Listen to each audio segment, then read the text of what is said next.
CS46 political analyst Dr. Rashad Richey is here now to talk about the fallout from Super Tuesday. And wow, I mean, yes. This was so unexpected. I mean, a lot of people had written off Joe Biden.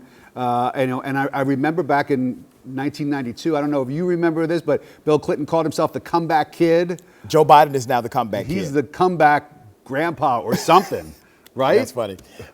Joe Biden, he's probably just as surprised as a whole lot of other people that he did so well. Remember, he won states like Tennessee, and he didn't even step foot in Tennessee. He won Texas. He got Virginia, and he beat Elizabeth Warren in her own state in a Democratic primary. So this is a stunning upset, and Joe Biden is now the guy to beat in this Democratic primary. I mean, Sanders is going to continue to rack up delegates. He's going to do well in probably California, probably going to win California, and a lot of other states look to be favorable Bernie states going forward. But if you're talking about momentum, which is probably the name of the game at this point, Biden's got it. Yeah, momentum is the name of the game, and that's based on actual polling data, because 60 to 70% of Democrats are still saying electability is really their primary reason for voting for a Democrat. Now, what is electability? Electability is all about perception. Momentum gives you the perception of electability. So while we have a neck-to-neck delegate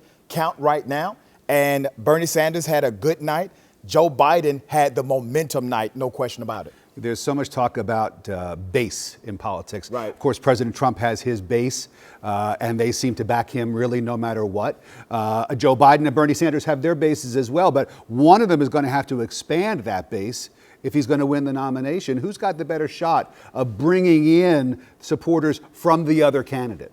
Well, it depends on your school of thought, because there are some that says Bernie Sanders has the absolute best ability to excite and energize voters. However, you did not see that happen in this last Super Tuesday. Also, the other side of that is Joe Biden has the ability to actually get moderate voters to say yes to him in a general election bid, where those moderates would absolutely say no to a Bernie Sanders. And here in Georgia, where voters go to the polls later this month, do we have any idea how yesterday's results will determine or probably predict what we're going to see here? Yeah, remember, Georgia is a high-performing primary state. You have well over 100 delegates up for grabs, and you have a high African-American vote concentration. If history stands true in Georgia, Joe Biden is going to win Georgia easily. Rashad Richey, always great to get your insight. Thank you very much for joining us, Rashad.